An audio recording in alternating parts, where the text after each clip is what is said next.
சண்டாளன் கருணாநிதி. சண்டாளன் அப்படின்னா என்ன பொருள்? ஒரு பார்ப்பன ஆணுக்கும் ஒரு பார்ப்பனர் அல்லாத வர்ண அடிப்படையில் சூத்திரராக இருக்கக்கூடிய ஒரு பெண்ணுக்கும் பிறந்த ஒரு பையனை குறிக்கிறது. இப்போ நீங்க ஒப்பிட்டு பாருங்க, நல்ல அப்பனாத்தாளுக்கு பிறந்தவனா இருந்தா அப்படிங்கிற வார்த்தையை சொல்வதற்கும் இந்த விஷயத்தை சொல்வதற்கும் இடையில் எந்த இடைவெளியும் இல்லை. இப்ப இவர்களுக்குள் ஒரு பார்ப்பனிய கருத்தோட்டம் இவர்களுக்குள் உள்ளார இருக்கிறது, உணர்வுக்குள்ளேயே இருக்கிறது. குறிப்பாக பட்டியலின மக்களை இழிவுபடுத்துகிற செயல். நான் பாடுற எம்எல்ஏ பேர் போட்டு சண்டாளன் கருணாநிதி போடு. ஏற்கனவே 2 முறை சீமான் சுட்டிக்காட்டப்பட்டிருக்கிறார், அதற்காக மன்னிப்பும் கேட்டிருக்கிறார். சாட்டை இந்த வார்த்தைகளை பயன்படுத்தியதற்காக அவர் மேல் வன்கொடுமை தடுப்பு சட்டத்தை பிரயோகித்திருக்கிறது. இவர் மேலும் பிரயோகிக்க வேண்டும். விசிக தலைவர் திருமா அவர்களை குறித்து ஒரு கட்சி பாடல் இருக்கு. கையை கட்டி ஒரு வாயை பொத்தி நின்னதெல்லாம் அந்த காலம், இன்னைக்கு எல்லாத்தையும் எதிர்த்து நின்று போராடுறது திருமாவோட காலம்னு சொல்லி ஒரு எழுச்சிக்கு அடித்தட்டு மக்களினுடைய பிரதிநிதியா அவரை வச்சிருக்காங்க. அதை ரொம்ப இழிவுபடுத்துற விதமா அப்படி குதிச்சு ஆடுறான். அப்ப இதெல்லாம் எங்க இருந்து வருது அப்படின்னா, அந்த மக்களினுடைய எழுச்சி மேல் இருக்கிற இழிவு இவனுக்கு உள்ளுக்குள்ள உறுத்துது. இவர்களுக்கு ஒரு சட்ட பாதுகாப்பை பார்ப்பனிய ஆளும் வர்க்கம் கொடுக்கிறது. இல்லைன்னா இவர்கள் இவ்வளவு துணிந்து பேச முடியாது. நான் என்ன சொல்றேன், இந்த நபர் மேல் வெறுமனே SC/ST ஆக்ட் மட்டும் கிடையாது, குண்டர் சட்டத்தையும் போட்டு அடக்கி வைத்தால்தான் இவர்கள் அடங்குவார்கள். ரூட்ஸ் நேயர்களுக்கு வணக்கம். நாம் தமிழர் கட்சியின் கொள்கை பரப்பு செயலாளர் திரு சாட்டை துரைமுருகன் அவர்கள் திருச்சி காவல்துறையால் கைது செய்யப்பட்டுள்ளார். இது குறித்து பேசுவதற்கு திரு சுமன் கவி அவர்கள் இணைந்துள்ளார். வாருங்கள், அவரோடு பேசுவோம். தொடர் வணக்கம். வணக்கம். திரு சாட்டை துரைமுருகன் திமுகவை பற்றியும் மறைந்த முன்னாள் முதலமைச்சர் திரு கலைஞர் அவர்களை பற்றியும் அவதூறாக பேசியதற்காக காவல்துறையால் கைது செய்யப்பட்டுள்ளார்.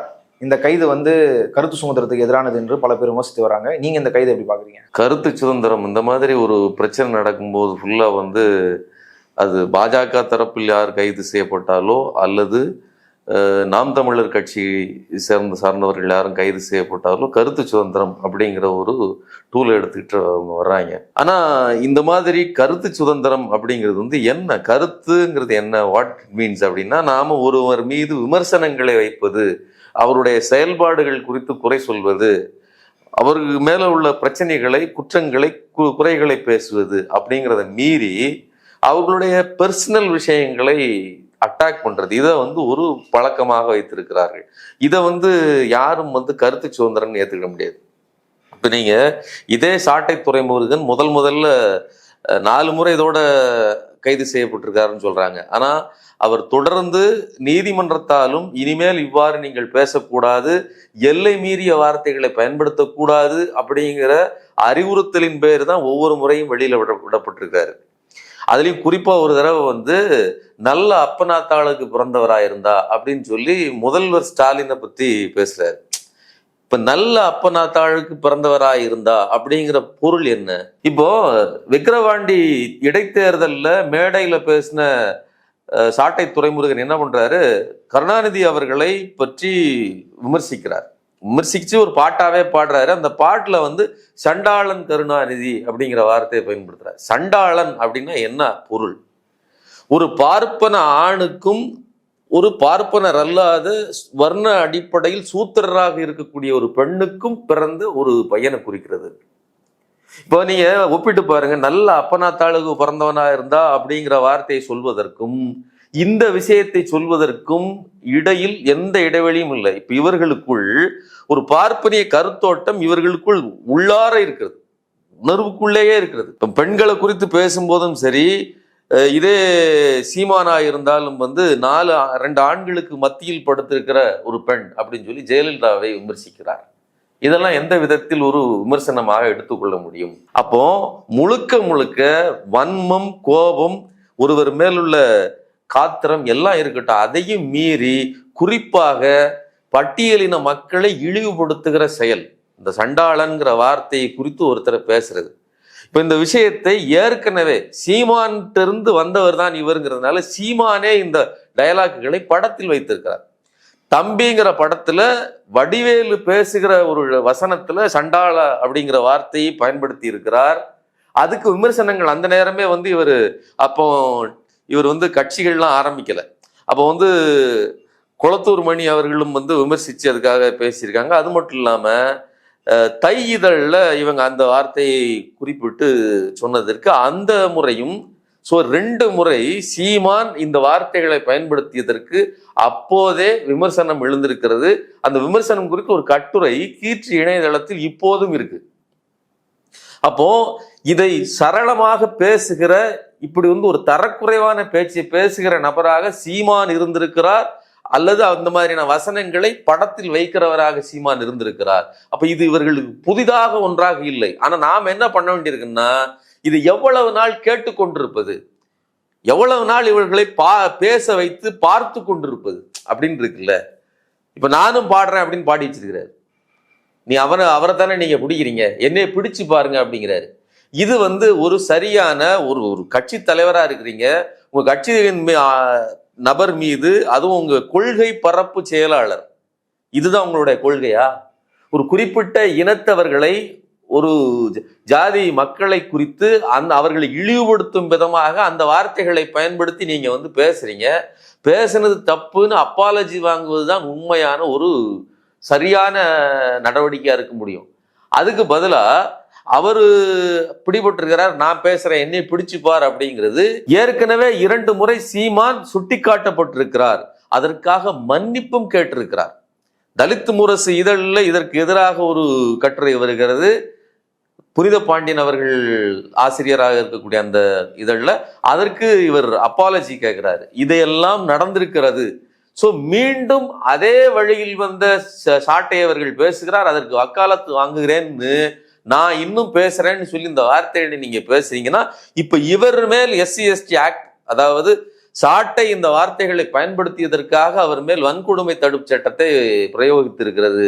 இவர் மேலும் பிரயோகிக்க வேண்டும் அப்படிங்கிறத நம்மளுடைய கோரிக்கை. இன்னொரு முக்கியமான விஷயம், விசிக தலைவர் திருமா அவர்களை குறித்து ஒரு கட்சி பாடல் இருக்கு. கையை கட்டி ஒரு வாயை பொத்தி நின்னதெல்லாம் அந்த காலம், இன்னைக்கு எல்லாத்தையும் எதிர்த்து நின்று போராடுறது திருமாவோட காலம்னு சொல்லி ஒரு எழுச்சி தமிழர்னு பேர் வச்சிருக்காங்க. அந்த கட்சி, அதாவது அடித்தட்டு மக்களினுடைய பிரதிநிதியா அவரை வச்சிருக்காங்க. அதை ரொம்ப இழிவுபடுத்துற விதமா அப்படி குதிச்சு ஆடுறான். அப்ப இதெல்லாம் எங்க இருந்து வருது அப்படின்னா, அந்த மக்களினுடைய எழுச்சி மேல் இருக்கிற இழிவு இவனுக்கு உள்ளுக்குள்ள உறுத்துது. அதனாலதான் அப்படிப்பட்ட ஒரு தலைவரை பார்த்து இவரால் இப்படி ஆட முடிகிறது.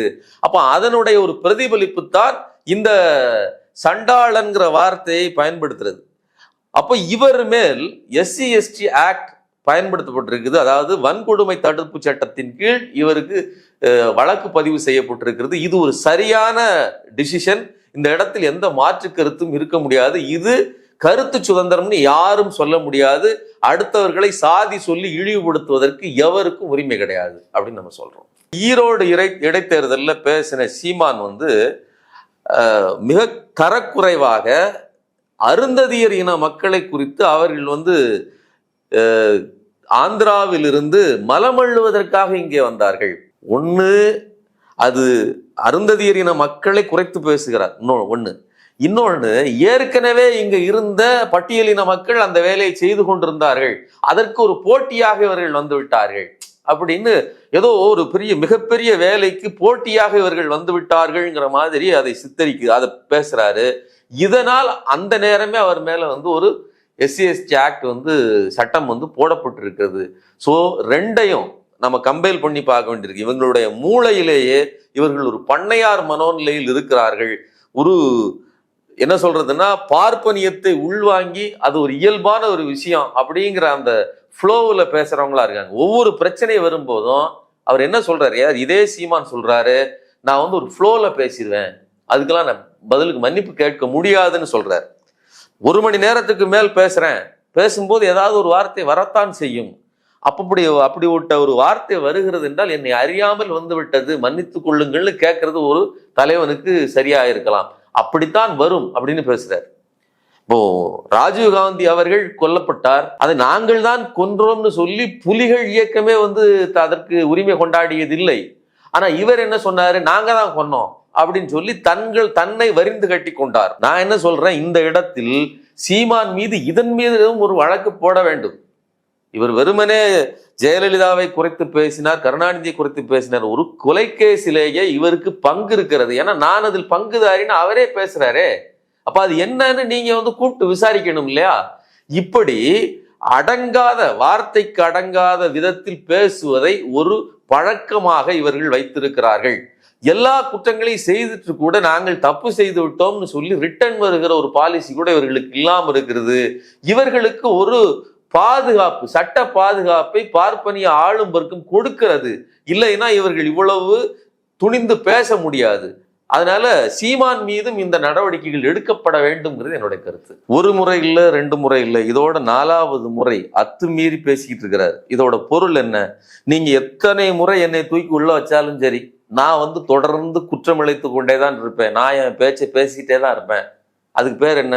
Habitual offender. அதாவது தன் குணத்திலேயே, பழக்கத்திலேயே குற்றங்களை தொடர்ந்து செய்து கொண்டிருக்கிற ஒரு நபர் தான். ஒரு திருட்டு வழக்கிலேயோ, ஒரு கொலை குற்றத்திலேயோ, ஒரு கொலை முயற்சியிலேயோ தொடர்ந்து ஈடுபட்டு கொண்டிருக்கிற நபரை எப்படி ஹேபிச்சுவல் அஃபெண்டர்னு சொல்றோமோ அதே வார்த்தைகள் இவர்களுக்கு பொருந்தும்.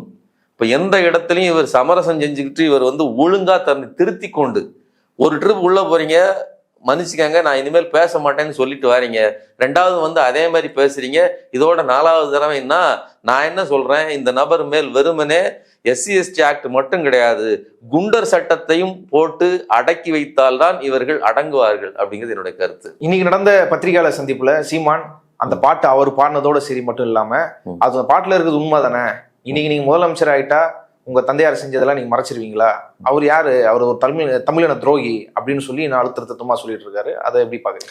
இல்ல, ஒரு விஷயம், 5 முறை முதலமைச்சர், 30 வருடங்கள் கிட்ட ஆண்ட ஒரு மிகப்பெரிய கட்சியின் தலைவர், நீங்க போகிற போக்கில் சொல்றீங்க இந்த மக்களுக்கு எத்தனையோ திட்டங்களை. நான் என்ன சொல்றேன், குடிசை மாற்று வாரியம், இந்த மக்கள் எல்லாம் குடிசையில கிடந்தப்போ அதை மாற்றி அமைக்கணுங்கிற திட்டத்தை அண்ணா காலத்திலேயே அவர்கள் அறிவிக்கிறார்கள்.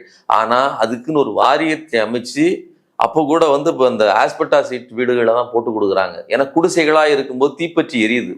அதுவும் குறிப்பா ஒடுக்கப்பட்ட மக்களினுடைய குடிசை பகுதிகள், அதை மாற்றி அமைக்கணும்னு சொல்லி பெரிய வீடுகளை கட்டி கொடுத்தவர். அப்புறம் பொது விநியோக திட்டத்தை ஒழுங்குபடுத்தினவர். கை ரிக்ஷா அந்த காலத்துல வண்டிகளை இழுத்துக்கிட்டு அது சுயமரியாதை, மனிதனை மாடாக பயன்படுத்துகிறது அப்படின்னு சொல்லி ஒரு இது இருந்துச்சு. அது அவர் வருகிற தண்டியுமே அது இருந்துச்சு.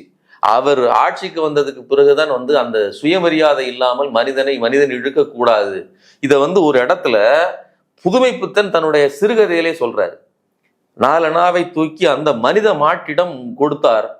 எப்போ கை ரிக்ஷாவை இழுத்துட்டு வந்த நபரை மனித மாடுன்னு அவர் குறிப்பிடுறாரு. அதோட பொருள் என்னன்னா, மனிதனை மாடாக இந்த சமூகம் வைத்திருக்கிறது அப்படின்னு அவர் 30களில் எழுதுற அந்த சிறுகதைக்கு அந்த வரி வருது. அதை மாற்றி அமைத்தவர், 70களில் மாற்றி அமைச்சவர் கலைஞர். அப்புறம் தொடர்ந்து பட்டியலின மக்களுக்காகவும் உள்ஒதுக்கீடு, பிற்படுத்தப்பட்ட மக்களுக்கான இடஒதுக்கீடு, தனி இடஒதுக்கீடு, இப்படி பல விதங்களிலும் இந்த மக்களுக்காக எத்தனையோ காரியங்களை செய்தவர். அவரை போக்குல துரோகி இவர்னு பேசுவதற்கு இவர்களுக்கு தகுதி இல்லை. இவர்கள் வாழ்நாளில் ஒரு விஷயத்தையாவது இந்த மக்களுக்காக கீழ் எறிந்திருப்பார்களா? அதனால அவதூறுகளை தவிர இவர்களிடம் எதுவும் இல்லை. இன்னொரு விஷயத்தையும் சொல்றேன், இந்த சாட்டை துரைமுருகனுக்கு இவ்வளவு அறிந்து கொண்டு பேசுறாரு இல்லையா, அரசு நடவடிக்கை எடுக்குது. அதாவது ஒரு குற்ற செயல் புரிகிறாரு, அதற்கு எதிராக சட்ட நடவடிக்கை எடுக்கிறாங்க. எந்த இடத்துலையும் அத்துமீறி நடக்கல. உண்மையிலேயே ஒரு கட்சி, அதை தொண்டர்கள் என்பவர்கள் உணர்வுபூர்வமானவர்கள். நீங்க பேசிக்கிட்டு இருக்கும் போதே உங்கள்கிட்ட எந்த விதமான அத்துமீறலையும் செய்ய முடியும். இதே விக்கிரவாண்டி இடைத்தேர்தலில் கேண்டிடேட் வேட்பாளர், அதாவது நாத்தாகாவினுடைய கேண்டிடேட் அபிநயாங்கிற பெண்மணி மிக மோசமாக, அதுவும் வருகிற ஒரு கூட்டத்தை பார்த்து, திமுக தொண்டர்களை பார்த்து மிக கேவலமாக விமர்சிக்கிறாரு. எந்த இடத்துலையும் அவர்கள் அத்துமீறி போகணும், அதாவது அந்த இடத்தில் சண்டைக்கு இழுக்கிறாங்க, அந்த இடத்துல கூட அவர்கள் விலகி போகல. அப்போ ஒரு சட்ட நடவடிக்கை எடுத்திருக்காங்க. இதே இதை சொல்றேன், சீமானே உன்னால எனக்கு ரொம்ப பிரச்சனைடான்னு சொல்லி உங்க கட்சியில இருந்து எத்தனை முறை இந்த சாட்டை துரைமுருகனை நீக்கி இருக்கிறீங்க.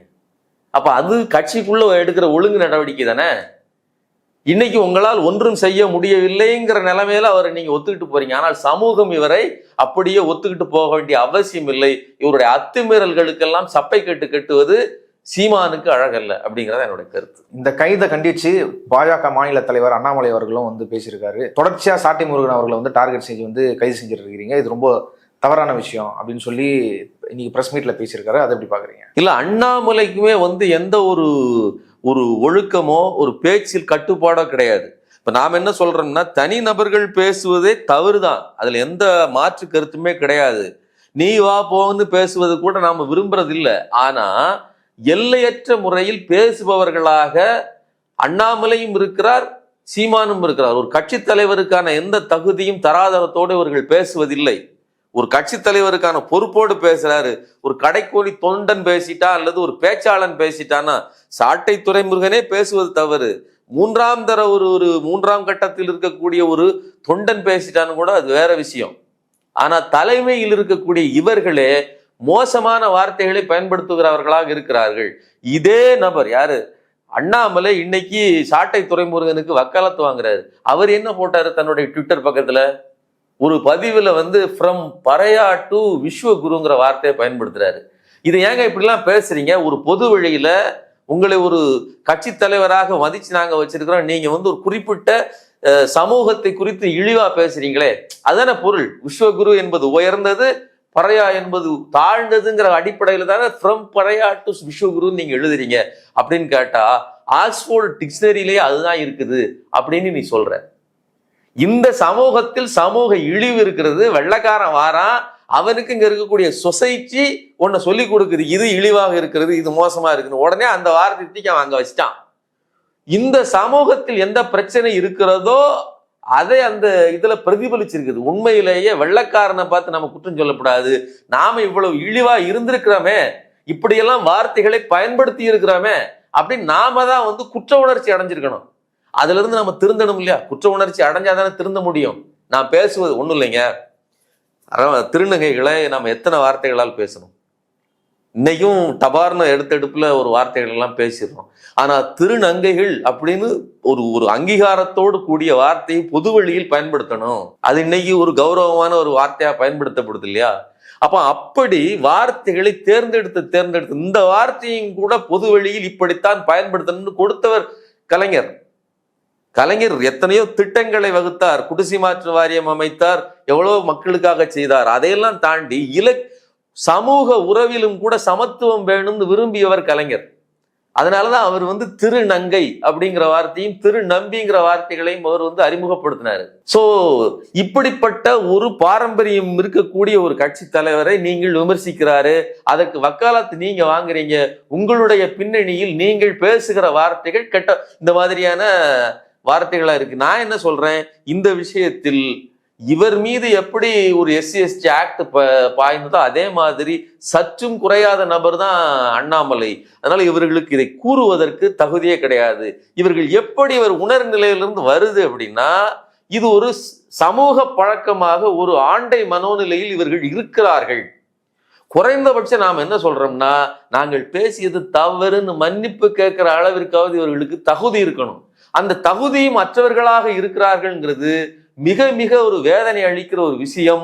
சோ இந்த இடத்தில் தட்டி கேட்பதோ அல்லது வழக்கு பதிவு செய்வதோ, இனிமேலும் இவர்களை இப்படி வளர்த்து கொண்டு போகக்கூடாது.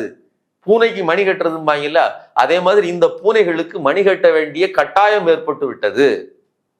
அதே அண்ணாமலை சொல்றாரு, இங்க ஏகப்பட்ட பேய் இருக்குது, எல்லாத்தையும் அடக்கி ஒடுக்க வந்த வேதாளம் நான் பேசுறாரு.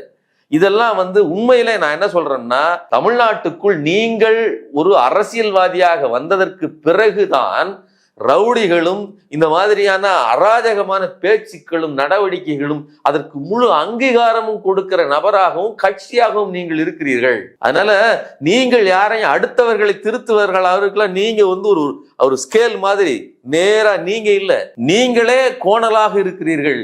யாரையும் திருத்துவதற்கு உங்களுக்கு உரிமை இல்லை அப்படிங்கிறதா என்னுடைய கருத்து. இந்த வழக்கு குறித்து இவ்வளவு நேரம் செய்திகளை பகிர்ந்துட்டு நன்றி. நன்றி.